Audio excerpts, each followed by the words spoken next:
Assalamualaikum warahmatullahi wabarakatuh. Salam sejahtera untuk kita semua. Kita akan melanjutkan masih dengan saya, Luke Suciati Amna, sebagai dosen pengampu mata kuliah pengantar akuntansi.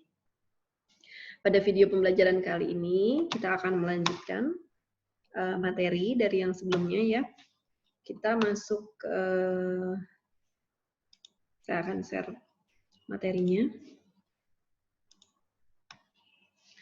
Sebelumnya saya telah menjelaskan mengenai pencatatan persediaan barang dagang. Ya, untuk itu pada video pembelajaran kali ini saya akan menjelaskan mengenai penetapan harga pokok penjualan pada persediaan barang dagang tersebut ya, penetapan harga pokok penjualannya. Baik, saya akan mulai menjelaskan. Saya akan menjelaskan di sini ada dua bagian ya, ada dua konten. Yang pertama sistem periodik, di mana sistem periodik itu dibagi lagi menjadi 3, yaitu rata-rata bergerak, kemudian FIFO, first in, first out, kemudian LIFO, last in, first out. Jadi di mana kalau FIFO itu barang yang pertama kali masuk ke gudang kita, ya pertama kali kita catat sebagai persediaan kita, itulah yang pertama kali, yang kemudian langsung dikeluarkan juga untuk pertama kali. Tetapi berbeda dengan LIFO, artinya adalah ini penetapan harga pokoknya ya. Harga pokok yang kita terakhir kita masuk, itulah yang akan kita keluarkan ya sebagai harga jual kita. Kemudian itu tadi sistem periodik ya. Kemudian yang kedua ada sistem perpetual. Sama, sistem perpetual pun ada rata-rata bergerak, ada FIFO dan juga LIFO. Kita akan membahas satu persatu. Yang pertama kita mulai dari metode rata-rata. Ya, kita langsung ke soal saja supaya tidak bingung. Di sini ada persediaan awal. Persediaan awal itu ada 100 unit, kemudian tanggal 12 melakukan pembelian lagi, tanggal 20 bulan 9 pembelian, 29 bulan 11 pembelian. Jika kita totalkan jumlahnya ada 1000 unit, ya dengan masing-masing harga beli yang berbeda, ada 10, 11, 12, dan juga 13. Kalau ketika kita kalikan, ya total harganya pembeliannya seperti ini.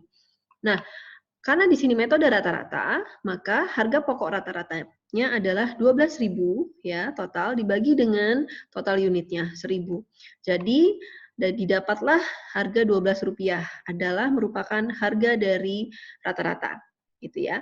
Nah, persediaan akhirnya kita ketahui ada 450 unit persediaan akhirnya. Berarti nilai persediaan akhir adalah 450 unit dikalikan dengan 12, maka didapatlah 5.400. Seperti itu. Jadi, dengan kata lain, metode rata-rata ini adalah metode yang kita gunakan untuk mencari harga pokok rata-rata, ya, untuk menentukan nilai persediaan akhir.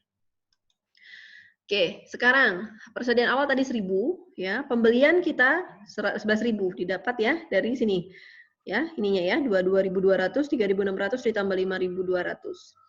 11.000. Kemudian kita jumlahkan menjadi persediaan siap dijual 12.000.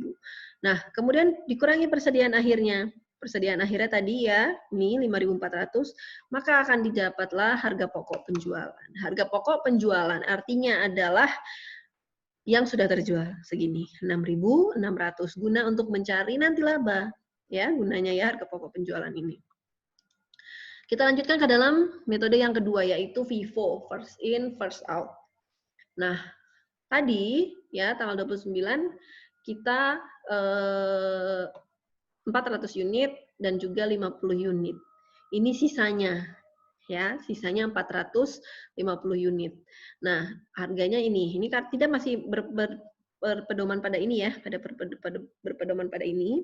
Artinya kalau sisa 450 unit, artinya 550 unit dari atas ya, dari 100 tambah 200 dan juga 300 itu sudah laku terjual karena persediaan akhir kita sisanya adalah tinggal 450 unit. Kalau 450 unit berarti 400 dari pembelian yang stok tanggal 29 dan 50-nya dari stok tanggal 20. Karena kita asumsikan dari tanggal 1, tanggal 12 dan tanggal 20 ini sudah habis terjual. Paham ya? Nah, untuk itu persediaan akhir terdiri dari ini ya, 5.800. Nah, kemudian Harga pokok penjualannya adalah persediaan tersedia dijualnya 12.000 tetap seperti sama tadi yang tadi. Persediaan akhirnya 5.800 dan harga pokok penjualannya adalah 6.200. Itu kalau kita pakai FIFO. Tadi kalau kita pakai rata-rata bergerak ya, rata-rata harga pokok rata-rata ini 6.600, kalau FIFO 6.200, kemudian kita lihat LIFO. Ternyata LIFO lebih tinggi 7.000. Kenapa? Karena 450 persediaan akhirnya yang di sini ya, yang pertama kali kita beli, itu sisanya didapat harga pokok persediaan akhirnya 5.000 soalnya. Persediaan akhirnya. Nah, makanya kalau manajer keuangan nanti disuruh milih sistem apakah yang akan kita pakai dalam pencatatan persediaan gunanya untuk menaikkan labanya. Sekarang kalau di sini harga pokok penjualannya yang 7.000 ya, terus kemudian 6.200, kemudian 6.600. Kira-kira labanya yang paling banyak yang mana? Kita harus analisa itu. Ya. Kemudian, nah ini tadi periodik, sekarang kita perpetual. Kalau perpetual, ya kita bisa lihat inventory cost, data, dan demonstrate ini FIFO dan LIFO juga. Ya, kita sama. Ini inventory, ya ini penjualannya, ini persediaannya, penjualan, persediaan. Sekian unit, kan?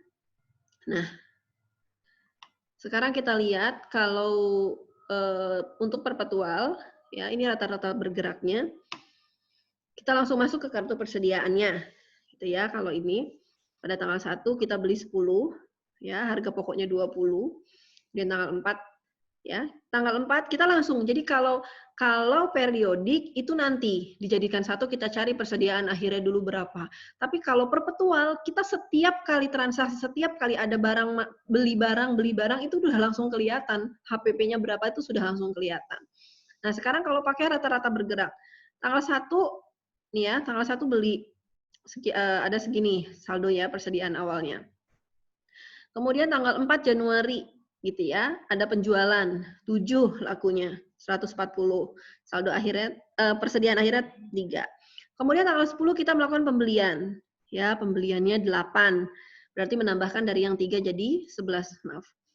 Nah, seperti ini. Nah, sekarang kuncinya apa sih yang membedakan rata-rata bergerak dan FIFO maupun LIFO? Ini hanya di harga pokoknya aja, harga pokok dalam kita memperhitungkan ini. Ini harga pokoknya di 20. Kalau ini karena masih ada satu persediaan, kita pakai 20. Kemudian kita beli lagi harga pokoknya, pembeliannya kita 21. Berarti kita masukkan ke sininya 20 ditambah 21. Dibagi, jadi didapatnya 20,7. Kemudian kita ada penjualan lagi, kita pakai yang 20,7. Gitu ya. Ini 4, di sini 7 gitu. Kemudian 2, 5. Nah, kemudian ada pembelian lagi tanggal 10, ditambahin sisa terakhirnya 5, 15, kita jumlahan lagi 20,7 ditambah 22 dibagi 2 lagi, jadi dapatlah 21,6. Nah, jadi totalnya di sini bisa ditotalin pembelian 388, harga pokok penjualannya juga ditotal menjadi 264 dan ini persediaan akhirnya ya 324. Sekarang kita kalau pakai metode FIFO. Nah, untuk FIFO kita pakai harga yang pertama kali, ini 20, pakai harga 20, sisa 3, kemudian beli lagi 8 dengan harga 21, kita nggak boleh nambahin ke sini, kita masukin sini lagi ke bawah. 8, 21. Kalau rata-rata tadi kan langsung bisa, 21 tambah 20 dibagi 2. Kalau ini nggak bisa, gitu ya. Nah, ini langsung ditambahin 21. Kemudian mau ada penjualan ya, penjualannya ini 4. Berarti pakai 3, ini FIFO ya, FIFO berarti yang 3 dulu nih, stok barang yang 3, kemudian tambah 1 stok barang yang 8, kemudian sisanya 7, seperti itu. Kemudian di tanggal 28 juga laku 2, oke kita ngurangi yang paling atas, gitu ya, kita mengurangi paling atas, jadi 5, gitu. Nah, kemudian sampai dengan tanggal 30. Jadi kalau untuk FIFO, harga pokoknya saja yang membedakan. Jadi kita menggunakan harga pokok untuk kita menjual barangnya harus berdasarkan harga pokok stok yang teratas, stok yang paling awal. Gitu. Dapatlah harga pokok 263. Kalau yang tadi 264, masih lebih banyak yang rata-rata ya. Kita lihat sekarang perbedaannya kalau LIFO. LIFO ternyata 266. Kalau LIFO tadi bedanya, kalau yang kebalikan dari VIVO ya, kalau VIVO kita pakai yang atas, kalau LIFO kita pakai yang terakhir kita beli. 266. Berarti kalau metode perpetual yang paling lebih banyak menghasilkan laba adalah metode LIFO. Gitu. Oke, baik. Saya cukupkan video pembelajaran untuk pada kali ini ya. Jika ada pertanyaan ataupun ingin diskusi, bisa disampaikan lewat WA ataupun email. Terima kasih, semoga bermanfaat untuk kita semua. Wassalamualaikum warahmatullahi wabarakatuh.